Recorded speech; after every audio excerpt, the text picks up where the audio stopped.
Heboh marketplace guru, jadi solusi atau bikin sulit dunia pendidikan. Menteri Pendidikan, Kebudayaan, Riset dan Teknologi, Mendikbudristek, Nadiem Makarim, kembali menjadi sorotan usai mencetuskan ide barunya terkait penyelesaian masalah pendidikan di Indonesia. Ide baru tersebut berupa gagasan pembentukan platform bernama Marketplace Guru atau Lokapasar.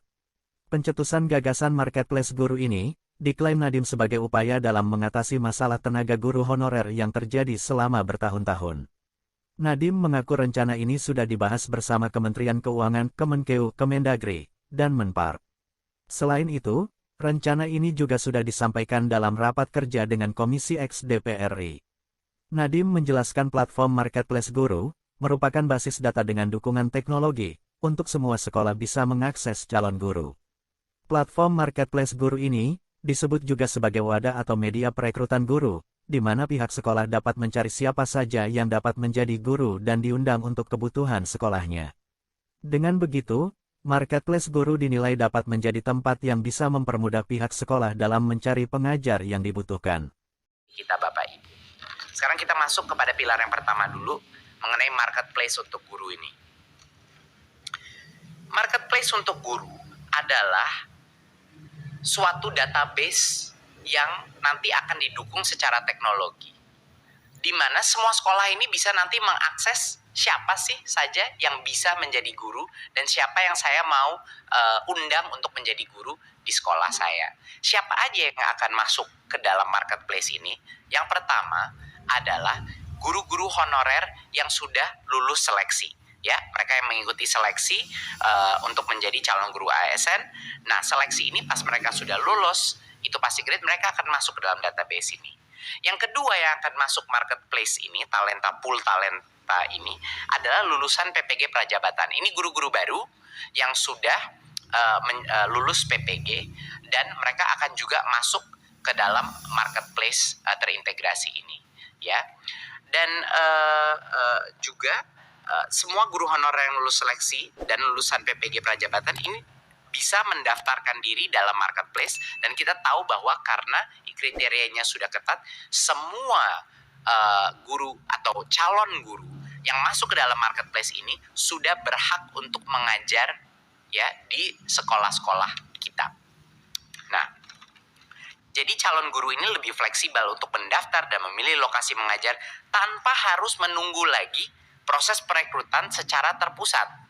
Ya, jadi ini real time, benar-benar kita mengikuti kebutuhan masing-masing sekolah di daerah. Berikut, sekarang kita bahas proses perekrutannya sendiri yang akan berubah. Yang pertama, langkah pertama adalah anggaran gaji dan tunjangan guru ASN yang sekarang itu ada di Pemda, ini dialihkan langsung ke sekolah. Jadi sama persis seperti anggaran dana BOS. Kami akan mentransfer anggaran ini kepada sekolah langsung, rekening sekolah, dan itu hanya boleh digunakan untuk perekrutan guru yang ada di dalam talent pool tadi, yang ada di marketplace guru tadi. Jadi memang dikunci penggunaan dana itu hanya untuk yang memang benar-benar boleh menjadi guru. Dan yang kedua adalah sekolah sekarang bisa merekrut guru ASN kapan saja. Tidak perlu menunggu siklus perekrutan. Kapan saja mereka bisa merekrut, menawarkan posisi mereka asal itu mengikuti formasi yang saat ini ditentukan oleh, yang kedepannya tahun 2024 akan ditentukan oleh pemerintah pusat berdasarkan semua data dari Dapodik dan data source lainnya. Ya, tapi ini bersifat dinamis. Setiap tahun tergantung. Kalau jumlah siswa berubah, formasi akan berubah dan selainnya. Jadi ini perubahan yang cukup besar, seperti yang kami sudah bilang dalam beberapa raker sebelumnya. Kalau memang kita menyadari bahwa formasi dari daerah tidak akan mencukupi penutupi kebutuhan guru kita, formasi itu pun sekarang rencananya akan ditentukan oleh pusat berdasarkan data Dapodik, ya, dan data-data lain, ya. Step ketiga adalah langsung setelah semua talenta pool itu sudah jadi dan sekolah bisa mengakses, anggaran sudah ditransfer ke sekolah, perekrutan itu dilakukan melalui platform teknologi ini. Jadi setiap sekolah, setiap kepala sekolah bisa memastikan untuk merekrut guru yang berkompetensi, dan ini dikunci. Sekali lagi, ini yang penting. Kita kan mau mengatasi masalah honorer ini secara permanen Bapak Ibu. Artinya dana yang ditransfer ke sekolah itu hanya boleh diberikan kepada calon-calon guru yang ada di dalam database tersebut. Di luar itu tidak boleh dilakukan transfer. Ya, di luar itu akan ada pelanggaran, sehingga dengan adanya sistem marketplace seperti ini tidak ada lagi opsi untuk menggunakan anggaran untuk bisa merekrut guru honorer lagi karena sudah ada marketplace terbuka. Ya, jadi kita tidak menciptakan masalah di masa depan, Bapak Ibu. Nah, dan kalau seorang calon guru tadi, misalnya guru yang lolos passing grade, ya sudah direkrut oleh sekolah, confirm, maka otomatis dia akan diangkat sebagai ASN, otomatis menjadi P3K. Ya, jadi ini mekanisme yang sangat efisien gitu pada saat ada posisi terbuka. Karena kan saat ini Bapak Ibu permasalahannya adalah banyak guru mengekspektasi kalau lolos passing grade artinya dia menjadi P3K. Itu kan tidak benar sebenarnya. Ini masalah komunikasi juga, bahwa sebenarnya lolos passing grade artinya dia punya kesempatan menjadi P3K kalau ada formasi yang akan menerima mereka gitu. Nah, ini adalah hal yang sekarang secara otomatis kalau sekolah itu akhirnya setuju, oke, ini saya mau calon guru ini dan calon gurunya menerima, ya langsung secara otomatis status ASN-nya menjadi valid, dia menjadi P3K di sekolah tersebut. Dan pembayaran guru ASN menggunakan sistem pembelajaran sekolah. Seperti yang kita bilang tadi, dikunci hanya guru pada roster sekolah yang dibayar dengan sistem, tidak ada lagi guru honorer yang dibayar seadanya. Nah, jadi ini adalah sistem ini dan didukung dengan teknologi. Satu-satunya cara Bapak Ibu untuk menghentikan perekrutan guru honorer baru, tetapi memberikan kesempatan maksimal bagi semua sekolah untuk memenuhi kebutuhannya tanpa menunggu siklus perekrutan pusat. Jadi kami memberikan kemerdekaan dan otonomi kembali kepada sekolah untuk melakukan perekrutan ini. Menanggapi hal itu, pengamat teknologi dan informatika, Heru Sutadi, mengatakan rencana Mendikbudristek untuk merancang marketplace guru adalah sebuah inovasi yang perlu diapresiasi, tetapi juga perlu dielaborasi. Perlu dielaborasi lagi, nanti manfaat marketplace guru seperti apa, berjalan atau tidak. Marketplace itu kan biasanya adalah platform atau aplikasi, di mana terjadi jual beli atau mungkin penggunaan jasa. Jadi, perlu kita dalami lagi konsep marketplace-nya seperti apa, kata Heru.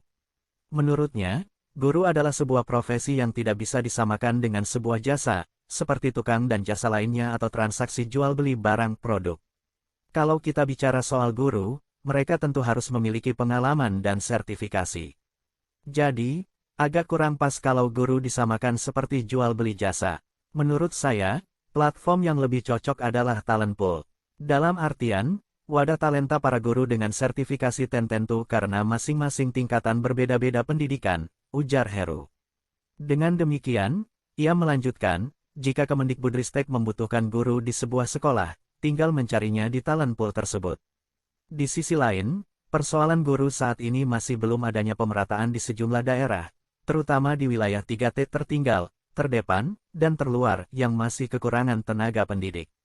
Saya rasa, penamaan marketplace kurang pas, karena belum bisa menjawab kebutuhan dan tantangan guru, Heru memungkaskan. Pengamat pendidikan Doni Kusuma menilai, gagasan pemerintah soal marketplace guru, masih perlu dikaji secara mendalam. Menurutnya, banyak hal yang perlu diperhatikan dalam proses seleksi atau rekrutmen guru, salah satunya soal kualitas guru itu sendiri. Ini masih sekedar gagasan yang menjelaskan masalah teknik saja, sementara untuk masalah seleksi guru, bukan terletak bagaimana teknik perekrutannya saja, melainkan juga soal substansi dan kualitas dari hasil proses seleksinya, karena kita tidak ingin proses seleksi guru ASN yang tidak bermutu, kata Doni. Menurutnya, dalam gagasan soal marketplace guru, perlu dijelaskan bagaimana mekanisme seleksi guru yang mengutamakan arus kualitas, yang tidak bisa disamakan dengan rekrutmen profesi yang lainnya. Mekanisme bagaimana menyeleksi guru dalam gagasan Nadiem ini juga tidak menjelaskan bahwa, dalam platform seleksi guru itu dapat menjamin kualitas guru. Saya melihat ini, gagasan marketplace guru, seperti Gojek, siapapun bisa jadi sopir Gojek asal punya SIM, ujarnya. Sementara itu, pengamat kebijakan publik dari Universitas Trisakti, Trubus Rahadiansyah, menilai platform marketplace guru akan mempersulit dunia pendidikan di Indonesia. Karena guru honorer yang bahkan telah lulus seleksi ASN pun, tidak semua mengerti teknologi. Terlebih guru di daerah terpencil yang memiliki keterbatasan koneksi internet dan juga akses dari rumah menuju sekolah yang begitu jauh dan medan yang sulit. Ia menuturkan, wacana marketplace guru juga bisa dikatakan merendahkan profesi guru, karena program ini seakan-akan murni bisnis. Program ini bisa dibilang merendahkan profesi guru, karena murni bisnis. Sebagai seorang guru atau dosen, bukannya kami tak setuju, tetapi kami perlu dihargai sebagai seorang pendidik, ucap Trubus, menegaskan. Ia menambahkan, profesi guru membutuhkan peran aktif yang tak cuma dipahami secara logika, tetapi juga harus bermakna. Guru pun tak hanya menyampaikan pesan yang bersifat keilmuan semata, tetapi juga budi pekerti yang mengandung nilai kebangsaan, Pancasila, toleransi, dan lain sebagainya. Dibutuhkan metode, verstehen, atau memahami makna tindakan sosial, bukan cuma sekedar teori, Trubus menandaskan. Di sisi lain, Direktur Eksekutif Center for Education Regulation and Development's Analysis Cerdas Indra Charismiaji menyebut gagasan pemerintah soal marketplace guru tidak memiliki tujuan dan konsep yang jelas. Ini, gagasan marketplace guru tidak memiliki tujuan yang jelas, sama halnya Merdeka Belajar yang kita tidak pernah melihat naskah akademiknya seperti apa, jadi ini bisa dibilang gagasan suka-suka menteri saja, yang ujungnya selalu bikin aplikasi, kata Indra.